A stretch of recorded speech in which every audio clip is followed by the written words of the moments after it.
Marcus Thorne never imagined a routine drive back to the station would unravel the city's heart. The rain fell in slick, greasy sheets, turning the streets of the industrial district into a mirror of bruised twilight and neon smears. Engine 17 rumbled beneath him, a familiar, comforting beast returning to its den after another false alarm, a faulty smoke detector in a textile warehouse that smelled of damp wool and decay. Beside him, Lena shifted in her seat, tracing patterns on the fogged-up window, while Dave, in the back, was already half asleep, his head lolling against the vibrating bulkhead. It was a perfectly ordinary end to a perfectly ordinary Tuesday. Until the dog appeared. It wasn't a sudden dart into the road, or a frantic chase. It was a steady, rhythmic presence, a shadow detaching itself from the deeper shadows of a shuttered loading dock. A scruffy, medium-sized creature of indeterminate breed, its coat the color of dirty rainwater and city grit. It fell in alongside the massive fire truck, its gait a determined, loping trot that matched their deliberate, post-call pace. At first, Marcus thought it was a coincidence, a stray simply heading in the same direction. But when he made the turn onto Calder Avenue, the dog turned too, its paws slapping against the wet asphalt without breaking stride. "Well, look at that," Lena murmured, her voice soft. "We've got an escort." Dave grunted from the back. "Probably smells the chili from last night." "Don't encourage it." Marcus didn't respond. He watched the dog in his side-view mirror. There was something odd about its focus. It wasn't looking at the truck with the playful energy of a dog chasing a car. Its eyes, even from this distance, seemed fixed on the grille, on the bold, white lettering of Engine 17. Its head was low, its tail down but not tucked in fear. It was a posture of pure, unadulterated purpose. They drove for another mile, the city's derelict factories giving way to rows of tired-looking brick houses. The dog never faltered. It navigated curbs with an unnerving grace, its body a lean, muscular machine built for endurance. When a car cut them off, forcing Marcus to tap the brakes, the dog slowed in perfect synchrony, never once getting too close to the heavy wheels. It was as if it understood the machine, respected its power, but was utterly undeterred by it. The rain intensified, plastering the fur to its thin frame, revealing the stark outline of its ribs. It was impossibly skinny, yet it ran with a strength that defied its appearance. "This is getting weird," Lena said, her face now pressed against the glass. "It's been over 2 miles. No dog just does that. It's a stray. It's lost its mind," Dave mumbled, though he was sitting up now, peering out the rear window. "We get to the station, close the bay door. It'll move on." But Marcus wasn't so sure. He felt a strange unease settling in his gut, a feeling he usually got right before a roof was about to give way, or a backdraft was about to blow. It was an instinct honed by a decade of walking into burning buildings, a sixth sense for things that were fundamentally wrong. And this was wrong. The dog wasn't running aimlessly. It was communicating. As they idled at a red light, the dog stopped, too, panting heavily, its breath misting in the cold air. It lifted its head and let out a single, sharp bark. It wasn't aggressive or fearful. It was impatient. A command. The light turned green. Marcus eased the truck forward, and the dog resumed its relentless pace. It was a silent, desperate plea, and the massive, noisy fire engine was its intended audience. Every muscle in the animal's body was screaming a message he couldn't decipher, a story written in sinew and exhaustion.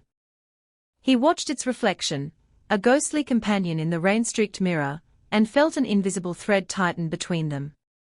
This wasn't just a stray following a truck. This was a mission. And for some reason he couldn't fathom, they were a part of it.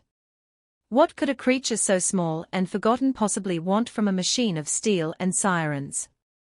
The question echoed in his mind, louder than the rumbling engine, as they made the final turn toward the firehouse, the dog still holding its impossible, heartbreaking vigil at their side.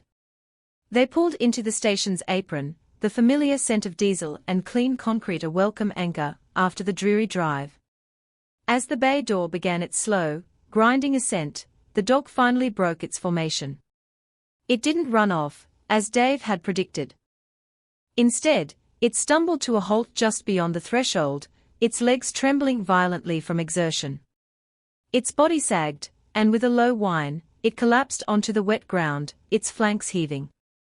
It lay there, a heap of matted fur and bone, its eyes never leaving the truck, never leaving Marcus as he climbed down from the cab.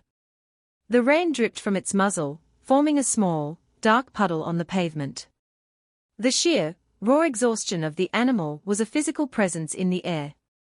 It had run for nearly 5 miles, a feat of endurance that was both astonishing and deeply troubling. "Holy hell," Lena whispered, coming to stand beside Marcus. It ran itself into the ground. Dave emerged from the back, stretching his arms over his head. "See? Problem solved. It's down for the count.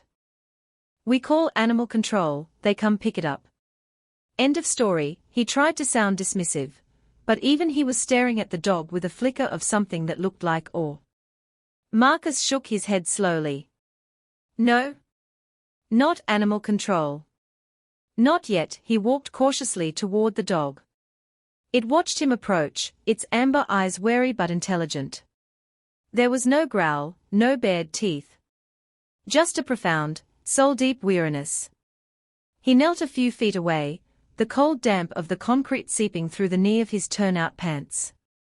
The dog's gaze was locked on his, and in their depths, he saw not just exhaustion, but a frantic, desperate intelligence. It was the same look he'd seen in people trapped behind a wall of flame, a look that said, "I'm still here. Don't leave me." "Easy there," he murmured, his voice low and calm. "You're okay. You're safe now." He gestured for Lena to bring a bowl of water. When she returned, he slid it slowly across the slick floor until it was just under the dog's nose. For a long moment, the animal just stared at it, as if it couldn't comprehend the offering. Then, with a shuddering effort, it lifted its head and began to drink. It drank with a frantic, gulping thirst that spoke of a long and terrible deprivation. It drank until the bowl was empty, its tongue lapping at the last few drops with a rasping sound.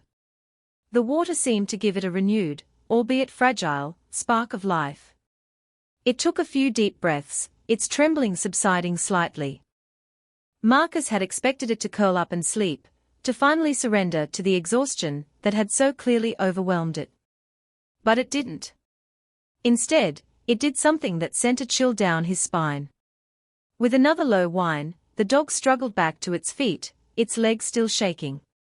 It took a few wobbly steps toward Marcus, then nudged his hand with its wet nose. The touch was gentle, deliberate. It looked up at him, its eyes pleading.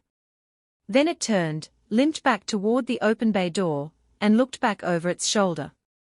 It let out another single, sharp bark. The meaning was suddenly, shockingly clear. It hadn't followed them to the station. The station was just a pit stop. It had brought them here to get their attention, and now it wanted them to follow it. "I don't believe this," Dave said, his arms crossed over his chest. "It wants to play fetch. Now?" "That's not playing, Dave," Lena said, her voice hushed with wonder. "It's trying to tell us something. It's trying to lead us somewhere." The dog barked again, a note of frustration entering its tone. It took a few more steps out into the rain, then stopped, waiting, its entire body quivering with a desperate, urgent need. It was an invitation, a summons. Marcus stood up, his mind racing. Every regulation, every bit of protocol screamed at him to ignore it, to close the door, and let the proper authorities handle the situation. This was not their job. A stray dog was not a 5-alarm fire. But his gut, that same instinct that had kept him alive for 10 years, was screaming something else entirely. It was telling him that this was important. That this small, broken creature held a secret worth discovering. He looked from the dog, a lonely sentinel in the rain, to the warm, dry sanctuary of the firehouse. The choice felt monumental, a turning point he couldn't explain. "I'm going," he said, the words surprising even himself. Dave scoffed. "Going where?" "Chasing a mutt through the city in the middle of the night. Cap's gonna have your hide." "Then he can have my hide," Marcus replied, his gaze fixed on the dog. "Lena, you with me?" Lena didn't hesitate. "Of course." "We can't take the engine," Dave argued, his pragmatism fighting a losing battle against the sheer strangeness of the situation. "You can't just take $1 million piece of equipment on a dog walk." "We'll take the utility truck," Marcus said, already moving toward the smaller vehicle parked in the adjacent bay. "It's faster, more maneuverable." He grabbed a heavy-duty flashlight and a pry bar from the tool locker, acting on a premonition he couldn't name. The dog watched his every move, a low, encouraging whine rumbling in its chest. It seemed to understand. It knew it had found its champions. As Marcus and Lena climbed into the utility truck, Dave let out an exasperated sigh, grabbed his own jacket, and jogged toward them. "Fine," he grumbled, pulling open the passenger door. "I'm not letting you two get murdered in some back alley over a dog. But I'm officially logging this as the craziest damn thing I've ever done." Marcus started the engine. The dog, seeing them ready, turned and began to trot away from the station, back into the rainy darkness. It moved with a renewed sense of purpose, as if the weight of its quest was now shared. They followed, the truck's headlights cutting a swath through the night, illuminating their small, determined guide. The journey back into the city felt different this time. They were no longer returning home, they were venturing into the unknown, led by a silent, four-legged prophet who had chosen them for reasons they couldn't possibly comprehend. The rain continued to fall, a steady, somber drumbeat against the roof of the truck, as they drove deeper into the labyrinth of forgotten streets, putting their faith in the desperate heart of a stray. The dog led them on a winding, counterintuitive path. It took them away from the main thoroughfares and into a web of narrow, neglected side streets Marcus hadn't driven in years. The city he knew, the one of bustling intersections and familiar landmarks, dissolved behind them, replaced by a forgotten landscape of decay. They passed boarded-up storefronts with faded lettering, their windows like vacant eyes staring into the rain. They drove by skeletal playgrounds where rusted swings swayed rhythmically in the wind, groaning like ghosts. The utility truck's headlights illuminated crumbling brickwork, graffiti-scarred walls, and alleys choked with overflowing dumpsters and debris. It was the city's underbelly, a place where stories ended, not where they began. Yet their guide trotted on with an unwavering certainty, as if it were following a map only it could see. "Where in God's name is it taking us?" Dave muttered from the passenger seat, his earlier bravado melting into a palpable unease. He scanned the dark, empty buildings on either side, his hand resting near the heavy mag light on the dashboard. "It knows the way," Lena said quietly from the back. "Look at it. It's not hesitating." She was right. The dog moved with an almost supernatural confidence. It would pause at intersections, look back to ensure the truck was still behind it, and then continue on, its wet paws making barely a sound on the glistening pavement. Its pace was relentless. It was clearly still exhausted, its gait occasionally faltering, but it pushed onward, fueled by a will that seemed to defy the limits of its own body. Marcus kept the truck at a crawl, his full attention on the small, bedraggled creature ahead. He felt a growing sense of dread mixed with a strange, exhilarating hope. He was completely outside the bounds of his job, of his routine, of his life. He was operating on pure, unadulterated instinct, just like the animal he was following. The bond between them felt ancient, a silent pact between man and beast on a shared, urgent quest. Hours seemed to stretch and compress in the rhythmic pulse of the windshield wipers. The rain lessened to a fine, persistent drizzle that hung in the air like a shroud. The dog's journey was taking them further into the industrial wasteland they had come from, but to a section that was even more desolate, marked for demolition, and left to rot. Here, the buildings weren't just empty, they were carcasses. Skeletons of warehouses with collapsed roofs, their steel girders twisted into grotesque shapes. Piles of rubble lay like ancient burial mounds, overgrown with weeds that thrived in the city's neglect. It was a place of profound silence, the only sounds being the hum of their engine and the drip of water from broken drainpipes. Finally, after what felt like an eternity, the dog stopped. It stood before the skeletal remains of a massive brick building, a former textile mill by the look of its high, arched windows, now shattered and gaping. A fire had ravaged it at some point, the upper floors were blackened with soot, and a significant portion of the western wall had collapsed inward, creating a mountain of charred timber, twisted metal, and broken bricks. Yellow caution tape, faded and torn by the elements, fluttered from a few remaining support beams, a forgotten warning. The place had been condemned and abandoned. The dog didn't wait for them. It scrambled over a low, crumbling wall and disappeared into the darkness of the ruined structure. "Okay, this is it," Marcus said, putting the truck in park and cutting the engine. The sudden silence was immense, broken only by the dog's frantic barking, which now echoed from within the ruin, sharp and insistent. "We are not going in there," Dave stated, his voice flat. "That place is a death trap. Look at it. The whole thing could come down if we breathe on it too hard." "We didn't come all this way to stop at the front door," Marcus countered, grabbing his flashlight and the pry bar. He swung open his door, the cool, damp air hitting him with the scent of wet ash, mildew, and something else, something faintly organic and unsettling. Lena was already out of the truck, her own flashlight in hand. "The dog came from in there. It's trying to get back to something." Reluctantly, Dave followed, arming himself with the heavy maglite. "If I die in a pile of bricks because of a stray, I'm going to haunt you, Thorn. I swear to God." They picked their way carefully through the debris-strewn entrance. The beams of their flashlights cut through the oppressive darkness, revealing a cavernous interior. Rain dripped through holes in the ceiling, creating a percussive symphony of drips and splashes. The floor was a treacherous landscape of rubble, broken glass, and deep, murky puddles. The dog's barking was their beacon, leading them toward the collapsed western wall. It was a chaotic pile of debris, a solid, impassable mountain of the building's own guts. The dog was there, at the base of the pile, digging frantically with its front paws, whining and barking, its body a blur of desperate motion. It would dig for a few seconds, then stop and look back at them, its eyes glowing in their flashlight beams, urging them to hurry.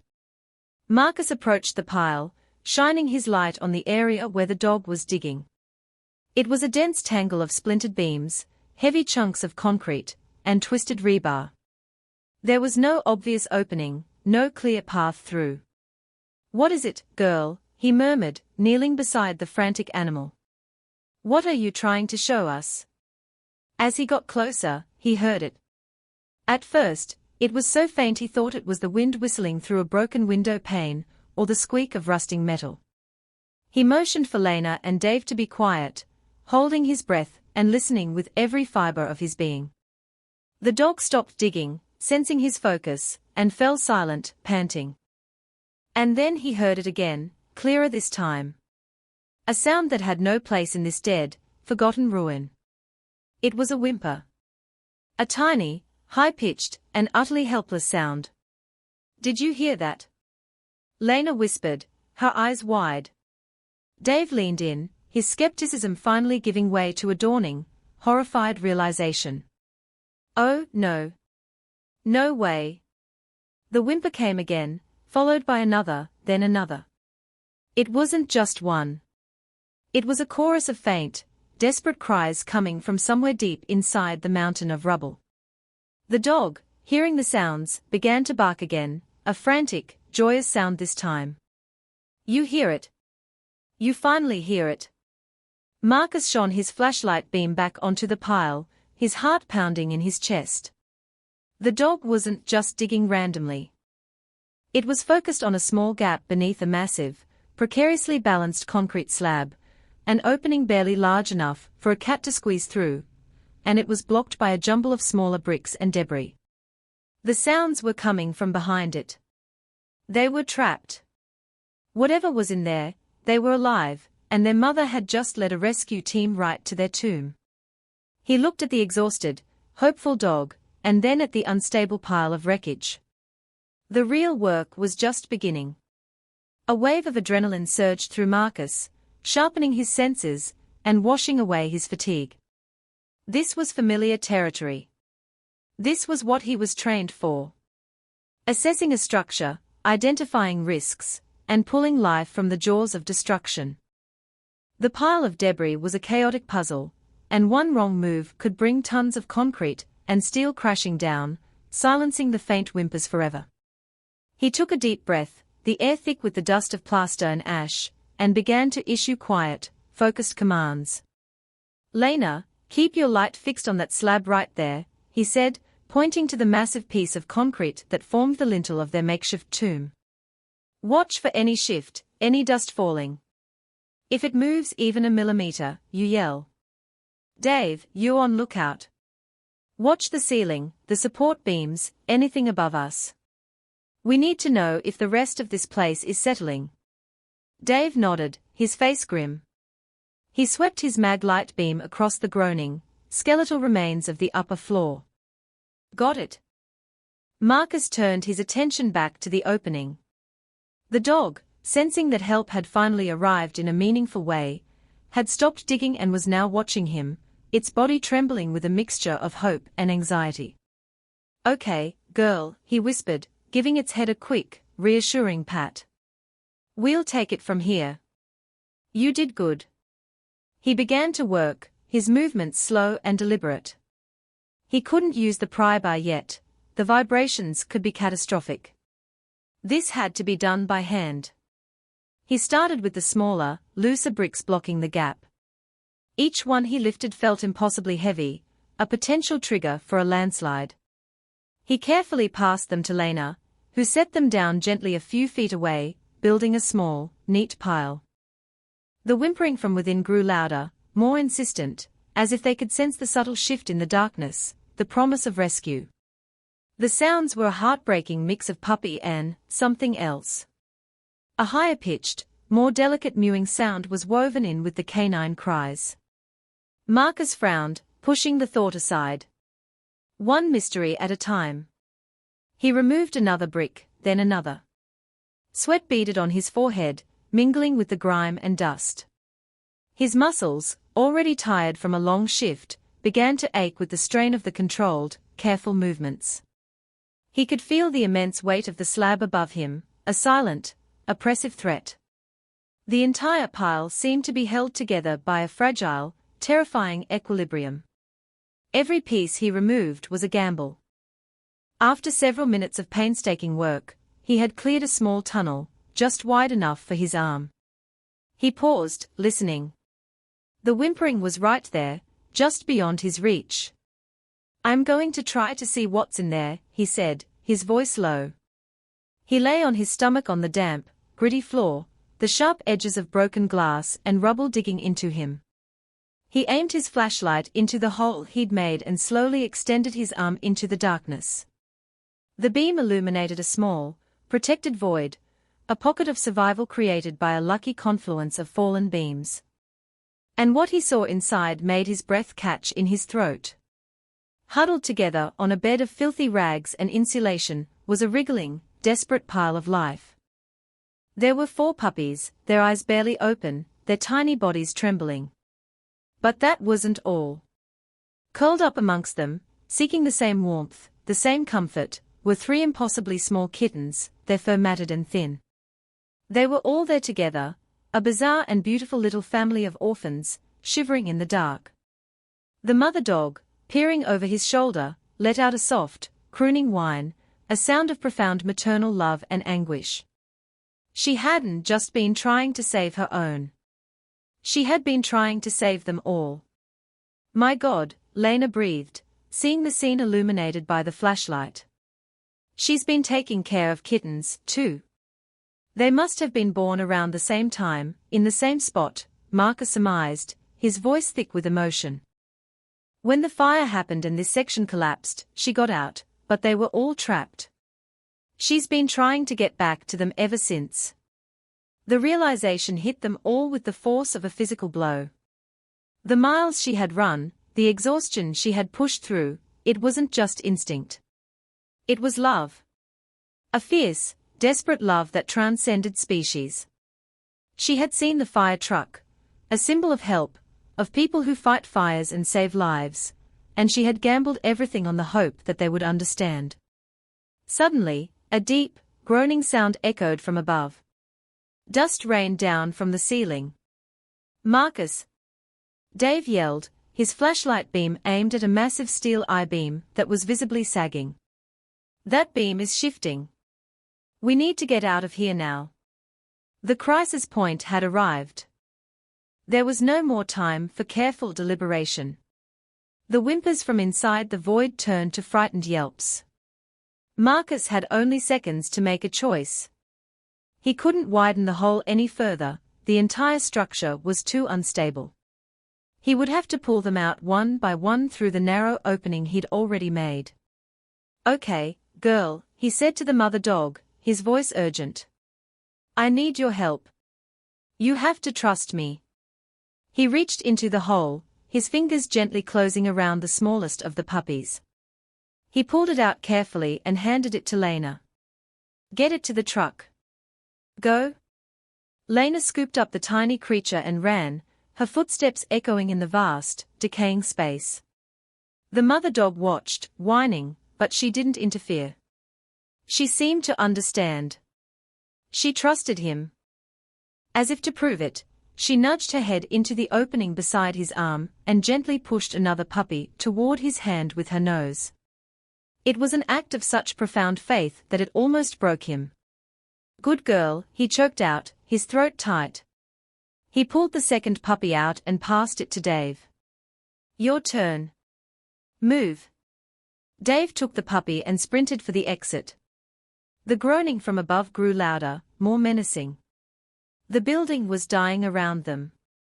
Marcus worked faster, his movements a blur of controlled desperation. He pulled out the third puppy, then the fourth, handing them off to Lena and Dave, who were now running a frantic relay to the safety of the utility truck.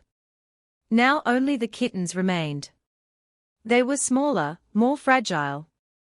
He reached in for the first one, its tiny body weighing almost nothing in his hand. He pulled it out, then the second. The mother dog kept her head near the opening, her soft whines a constant, encouraging mantra. He was reaching for the last kitten, when the world seemed to explode in a roar of sound and motion. The sagging I-beam finally gave way. With a sound like thunder, a huge section of the second floor collapsed, sending a tidal wave of timber, metal, and concrete cascading down toward them. "Marcus!" Lena screamed from the doorway. Time seemed to slow down. He saw the wall of debris rushing toward him. He had the last kitten in his hand. There was no time to get up, no time to run. Acting on pure instinct, he curled his body over the opening, shielding it with his own back, and tucked his head down, bracing for the impact. The mother dog, in a final, incredible act of loyalty, didn't run. She pressed her body flat against his, as if a small frame could somehow protect him from the tons of falling wreckage. The world went dark as the avalanche of debris slammed into them, burying them in a cloud of choking dust and splintering noise. The silence that followed was more terrifying than the noise. For a moment, there was nothing. Then, a single, weak cough. Marcus pushed himself up, his body screaming in protest. A heavy beam had landed across his back, but his turnout gear and the lucky angle of the fall had saved him from being crushed. He was bruised, battered, but alive. Beside him, the mother dog whimpered, pinned by a smaller piece of timber across her hind legs.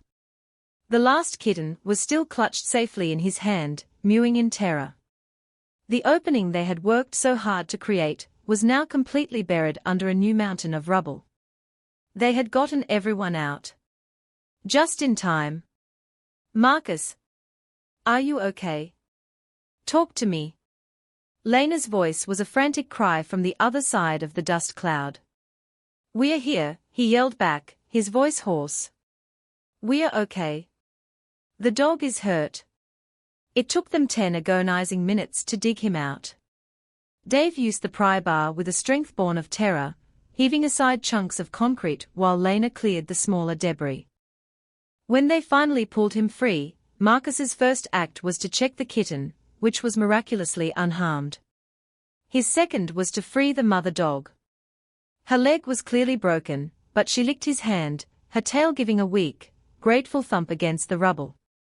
He lifted her carefully into his arms, her body light and fragile. She was a hero. They all were. As they stumbled out of the ruined mill and back into the drizzling rain, the sight of the utility truck felt like a beacon of impossible hope. Inside, Lena had fashioned a makeshift nest of blankets, where 4 puppies and 2 kittens were huddled together, waiting for their mother and their final sibling. They laid the injured mother down gently amongst her brood. She immediately began to lick them, nudging them closer, her quiet whimpers a mixture of pain and profound relief. Marcus placed the last kitten beside the others, completing the circle. The strange, miraculous family was whole again. Dave stood by the open door of the truck, shaking his head slowly, his face streaked with grime and tears. I will never, ever doubt a dog again, he said, his voice thick with emotion. Marcus leaned against the side of the truck, his own body trembling with adrenaline and exhaustion, and watched the tender scene. The quiet reunion, the soft sounds of nursing, the sheer, unbelievable fact that they were all alive. This was more than a rescue.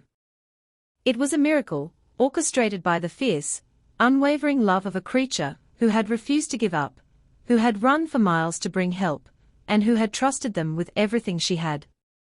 In the cold, lonely heart of the forgotten city, they had found its stubborn, beating pulse. The ride back to the station was a world away from the one they had taken hours earlier. The cab of the utility truck was filled with a thick, reverent silence, broken only by the soft sounds of the rescued family in the back and the steady rhythm of the wipers clearing the pre-dawn drizzle from the windshield. No one spoke. There were no words for what they had just witnessed, for the sheer, primal force of the mother dog's devotion. Marcus drove carefully, his body a map of aches and bruises, but his mind was clear, suffused with a sense of awe that pushed all the pain to the periphery.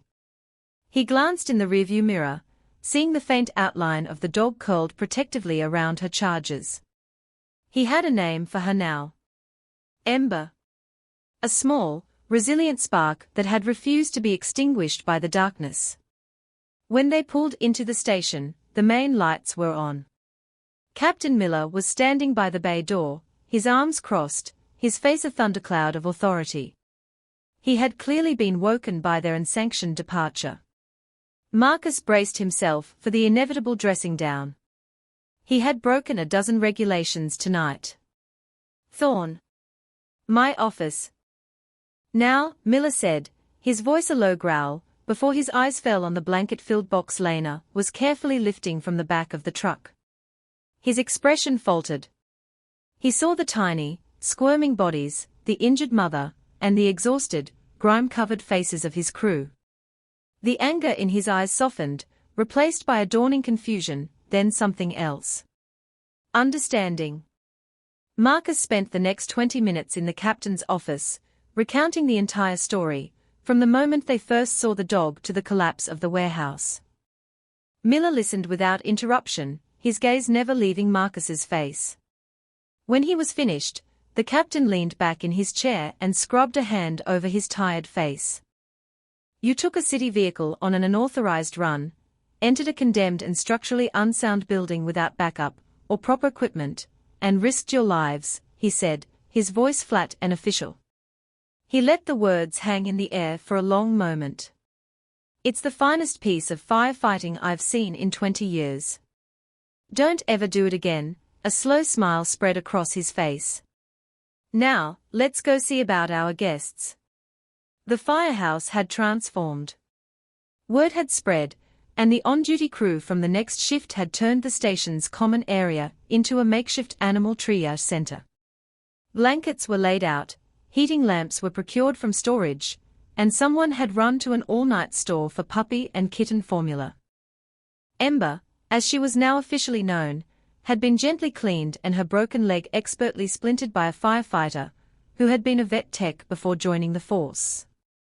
She lay peacefully in a large, soft dog bed, her mismatched family nursing contentedly beside her.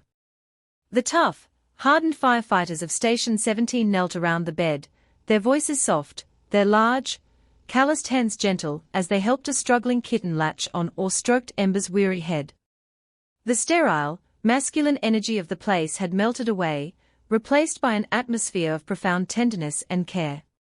Dave, the cynic, was the most smitten of all. He sat on the floor, letting one of the fluffier puppies crawl into his lap and fall asleep. He looked up at Marcus, his eyes shining. "You were right," he said simply. "I'm sorry I doubted you." Marcus just nodded, a lump forming in his throat. He knelt beside Ember and gently stroked her fur. She opened her eyes and looked at him, a deep, knowing look of gratitude.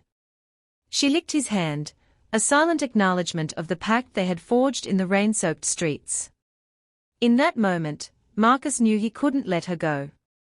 She wasn't just a stray he had rescued. She was family.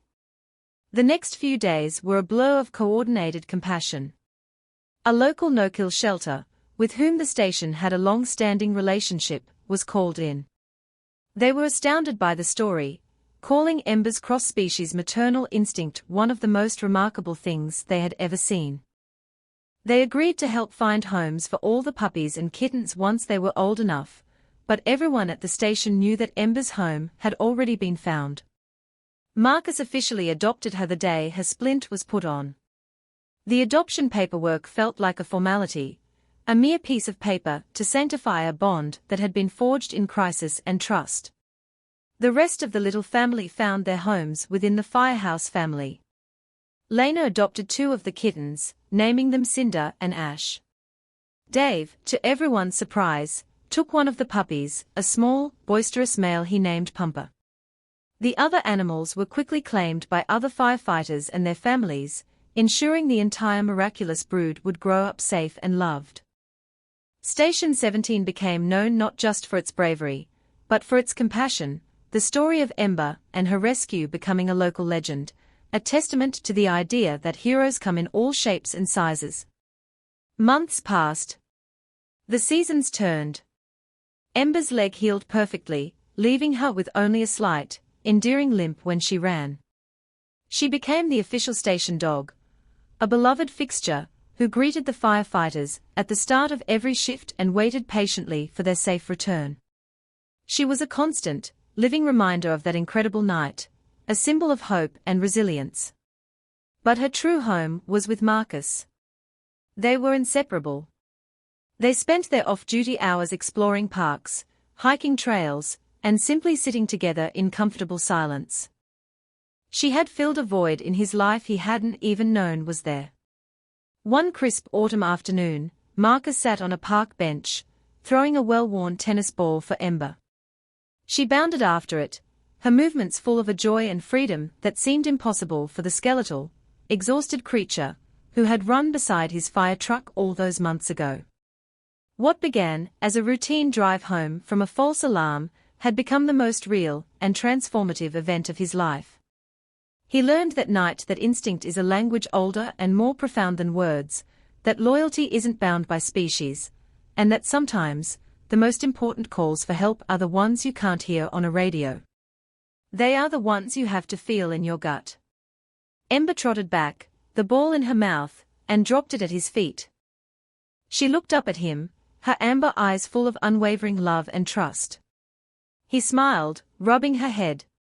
In a world full of noise and chaos, he had learned the importance of listening to the silence, to the voiceless, to the desperate plea of a single, determined heart.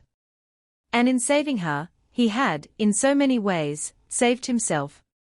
The greatest acts of courage aren't always about running into burning buildings. Sometimes, They are about having the courage to stop, to listen, and to follow a stray dog into the dark.